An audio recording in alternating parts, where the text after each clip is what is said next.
ကဘာတဝန်းလျှက်စစ်မီးတွေပြတ်တောက်သွားပြီးတဲ့နောက်မှာတော့လောကကြီးဟာပယမ်းပါတာဖြစ်သွားပါတယ်။အစားအစာဟာအဖိုးတန်ဆုံးအရာဖြစ်လာပြီးငါးကြီးကြီးတကောင်ကိုတောင်စံနှဲငယ်နဲ့ပဲလဲလှယ်နိုင်မှာတော့တယ်။ချမ်းသာတဲ့သူတွေက Rolex အနာရီတွေမဲရွှေတွေကားတော်တွေနဲ့လာလဲပေမဲ့ဆိုင်ရှင်ကတော့ဒီအသုံးမကျတဲ့အမိုက်တွေနဲ့လာမလဲနဲ့လို့ငေါက်လွတ်လိုက်ပါတယ်။ဒါပေမဲ့မိသားစုတစုကတော့ရေတပူးနဲ့အရက်နှစ်ပူးကိုပေးပြီးဆိုင်ရှင်စီကစပိတ်တစည်းနဲ့စံတအိတ်လဲနိုင်ခဲ့တာကြောင့်သူတို့ရဲ့ခီးစဉ်ကိုဆက်နိုင်ခဲ့ပါတယ်။လမ်းခီးမှာအခက်အခဲမျိုးစုံနဲ့ကြုံခဲ့ရပြီးလမ်းပိတ်နေတာကြောင့်အဝေးပြေးလမ်းမကြီးပေါ်တက်မောင်းတဲ့အခါမြို့ကနေထွက်ပြေးလာတဲ့လူအုပ်ကြီးနဲ့တိုးပါတယ်။တချို့ကသုံးမီးဆိုင်ကတချို့ကစကိတ်ပြားတွေနဲ့ဖြစ်ပေမဲ့အများစုကတော့လမ်းလျှောက်နေကြတာပါ။ဒါကိုကြည့်ပြီးသူတို့မိသားစုဟာတခြားသူတွေထက်အခြေအနေသာသေးတယ်လို့ခံစားလိုက်ရပါတယ်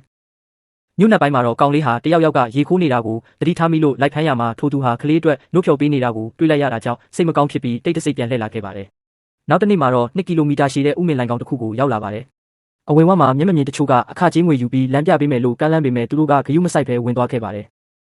ဒါပေမဲ့အထက်ရောက်တဲ့အခါဘာမှမမြင်ရပဲတိရစ္ဆာန်တေးကောင်တွေကိုတောင်နင်းမိတာကြောင့်ကြောက်လန့်တကြားပြန်ထွက်လာပြီးမျက်မမြင်တွေကိုပဲလမ်းပြခိုင်းလိုက်ရပါတယ်။နားနေတော့မှရေကုန်သွားတာကြောင့်ဖခင်ဖြစ်သူဟာတားနေတဲ့ကြားကချောင်းရီကိုတောက်လိုက်ရမကြခင်မှာပဲဝမ်းလျှောတဲ့ဝေဒနာကိုခံစားလိုက်ရပါတယ်။ရက်ပေါင်း20ကျော်ခီးနှင်ပြီးတဲ့နောက်မှာတော့အိုဆာကာမြို့ကိုရောက်လာပါတယ်။မိန်းကလေးကငါးကင်နန်းရလို့ကြည့်လိုက်တဲ့အခါငါပြတိုက်တစ်ခုကိုတွေ့ရပါတယ်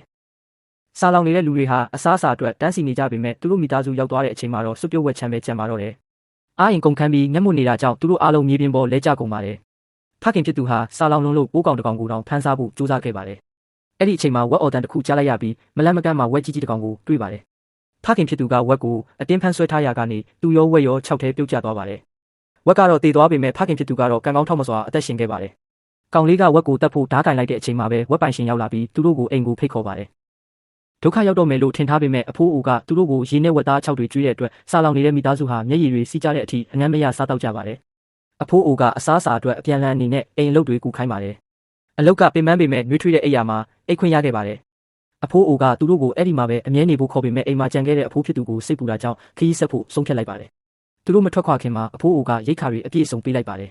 ။ခရီးစဉ်ကတော့ဆက်ပြီးခက်ခဲနေတော့မှာပဲ။မိုးတက်မုန်တိုင်းကြောင့်ဖခင်ဖြစ်သူဟာစပိန်နဲ့အတူရေထဲမျောပါသွားပါတယ်။တောထဲမှာမိန်းကလေးကလမ်းဘေးခွေးလေးတွေကိုအစာကျွေးဖို့ကြိုးစားပေမဲ့ကြမ်းတမ်းတဲ့ခွေးအုပ်ကအစားအစာတွေကိုလူယူသွားတဲ့အပြင်မိခင်ဖြစ်သူရဲ့ခြေထောက်ကိုပါကျိုးစေခဲ့ပါတယ်။မျောလင်းချက်တွေကုံဆုံးနေတဲ့အချိန်မှာယထာတစင်းပေါ်လာတာကြောင့်အဲ့ဒီပေါ်တက်စီးခဲ့ပြီးဆရာဝန်တယောက်ကမိခင်ဖြစ်သူကိုကုသပေးပါတယ်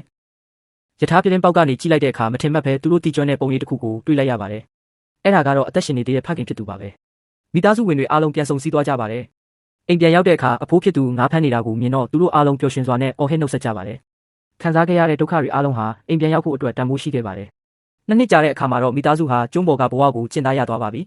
။လျှက်စစ်မီမရှိသေးပေမဲ့လူတိုင်းပျော်ရွှင်နေကြပါတယ်။ဒါပေမဲ့တမနက်မှာတော့ရွာရဲ့လော်စပီကာကနေတချင်းတန်တွေထွက်ပေါ်လာပြီးမီးသီးတွေလင်းထိန်လာကနောက်ဆုံးမှာတော့လျှက်စစ်မီတွေပြန်လည်ရရှိသွားပါတော့တယ်။